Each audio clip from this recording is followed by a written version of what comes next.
16, I went to look for some help because I was conflicted. On one hand, I felt like I was a Christian and loved God. But on the other hand, I felt like I needed to be this person that everybody wanted me to be. I was an extremely good performer. I could put on a smile, and you wouldn't know, but in my heart, I was seething.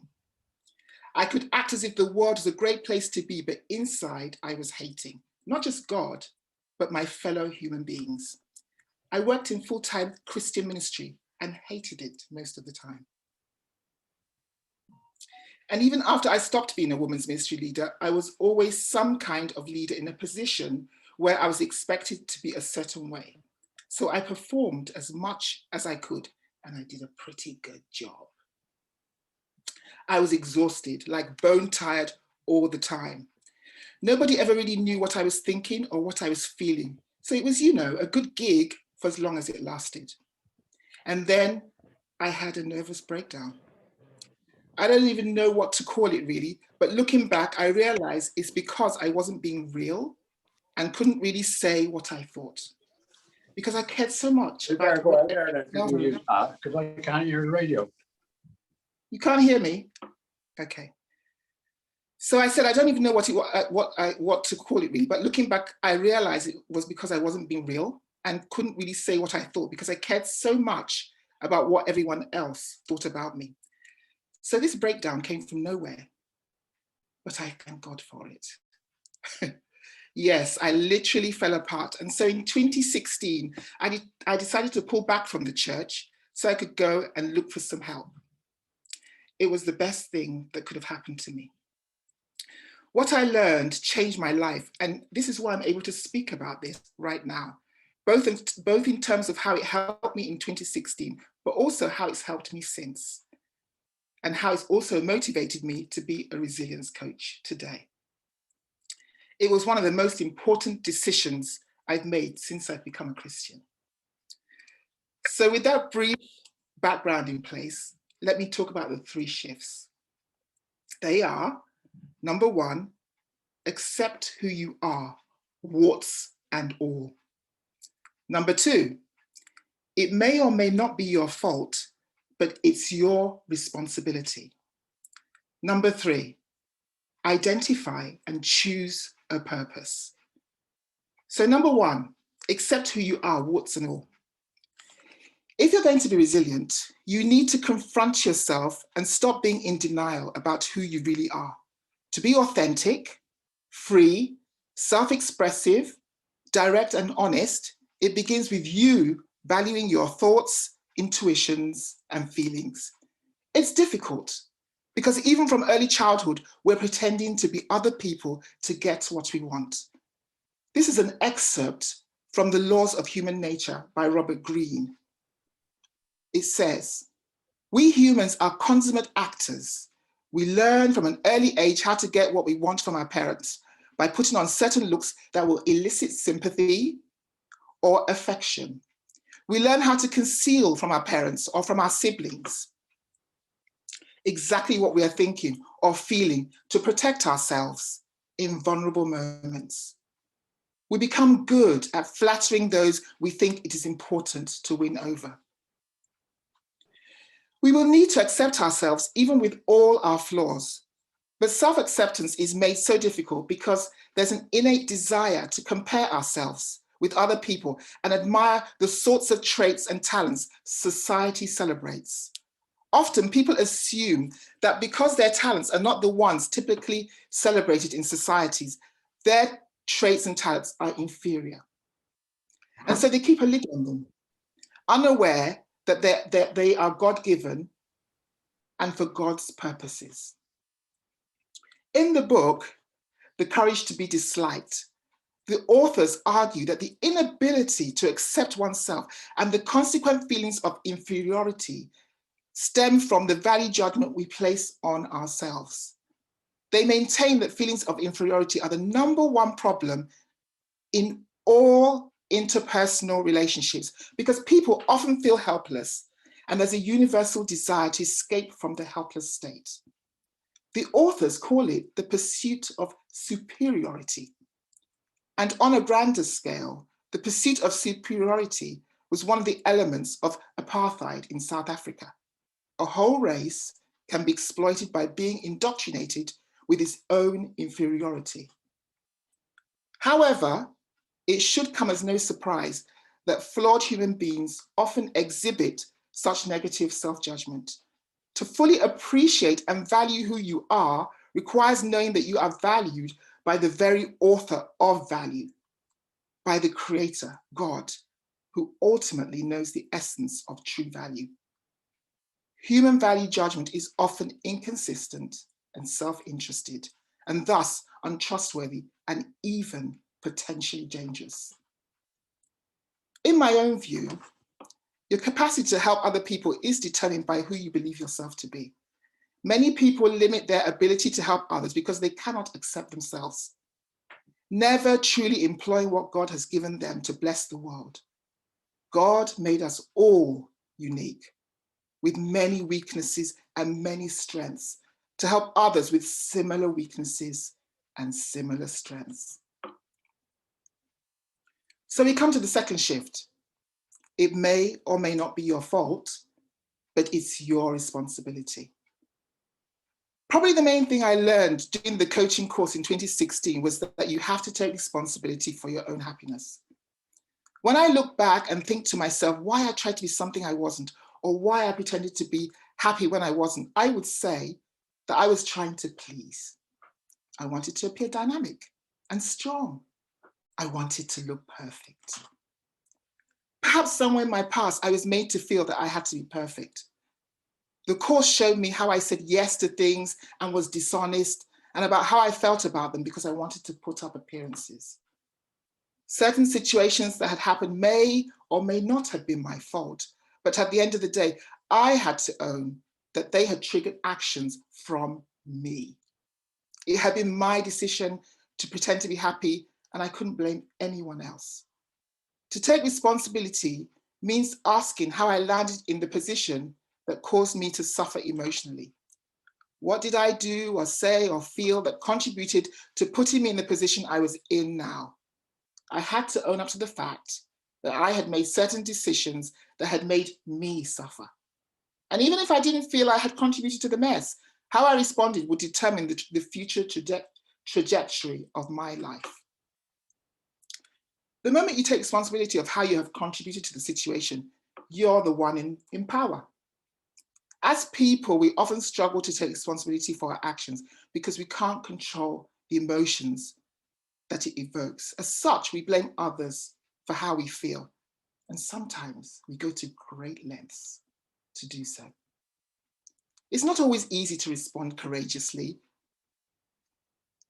to the overwhelming sufferings that we go through, but admitting that we're responsible for how we respond ultimately pleases God. For those of us who are Christians, a key element of our discipleship is embracing and persevering through pain, as captured by James when he wrote, "Consider it pure joy when you go through trials of many kinds, because you know that the testing of your faith produces perseverance. Let perseverance finish its work so that you may be mature and complete, not lacking anything." Our tendency towards self-pity makes this passage a difficult one to internalize, and it's one that I've grappled with for many, many years. But these days, I try to live by it daily. I started a group called the Resilient Mums Club recently, and one of the distinctions I used to help the mums is to see the world as a big, fat obstacle course. And every obstacle represents a challenge that could become an opportunity. Whether it does or not depends on what they decide. In Genesis 4, we read, "And Abel also brought an offering, fat portions from some of the firstborn of his flock. The Lord looked with favor on Abel and his offering, but on Cain and his offering, he did not look with favor. So Cain was very angry and his face was downcast. Then the Lord said to Cain, 'Why are you angry? Why is your face downcast? If you do what is right, will you not be accepted? But if you do not do what is right, sin is crouching at your door. It desires to have you, but you must rule over it.'" We're not told why God did not look with favor on Cain's offerings, But ultimately, Cain's anger and jealousy became hatred and murder. Cain did not take ownership of his failure, despite the chance God extended to him. Pain and challenge is often God giving us an opportunity to grow. Let's do all we can to embrace the pain and trust God to use it. Finally, the third shift is identify and develop your purpose. Everything is meaningless is the mantra of the author of Ecclesiastes. We constantly seek meaning in our lives. I've noticed that at the heart of many books about transformed lives, the hero's journey is always about seeking meaning. In his book, Business Secrets of the Trappist Monks, August Turak argues that the meaning of life is to be transformed from selfishness to selflessness. He talks about the hero's quest to discover why they've been put on this planet and the transformation that takes place during the process. What I got from the book is that no one can tell you what is meaningful to you, but you, as an individual, must seek what it is, decide on your purpose, and be transformed into the person God is calling you to be. Ecclesiastes 6:12 actually says, "For who knows what is good for a person in life during the few and meaningless days they pass through like a shadow? Who can tell them what will happen under the sun after they are gone?" You're the only one who knows what's valuable and meaningful to you. I've had to discover meaning in my own circumstances. My son was born with diplegic cerebral palsy and was then diagnosed with autism 5 years later. As difficult as it has been, I embraced my purpose as the mother of a severely disabled child by making a decision that this was not going to break me. I couldn't allow myself to be overtaken by the loss of not having a child that could ever be the same as anyone else. As a result, I decided to turn my fear inside out and look for ways to help him and help others in the same position as me. For each of us, our purpose and calling is unique. God is transforming each of us differently. Much like the monks being transformed from selfishness to selflessness, God leads us all on a journey of transformation that requires us to identify and embrace our purpose. We read in Luke 16:2-4 how the rich man called his manager to account. "What is this I hear about you? Give an account of your management, because you cannot be manager any longer." The manager said to himself, "What shall I do now? My master is taking away my job. I'm not strong enough to dig, and I'm ashamed to beg. I know what I'll do, so that when I lose my job here, people will welcome me into their houses." It took the manager losing his job before he was able to rethink his situation. Sometimes it takes a loss or a painful situation before we begin to ask questions about our purpose and make efforts to discover the work we've been called to do.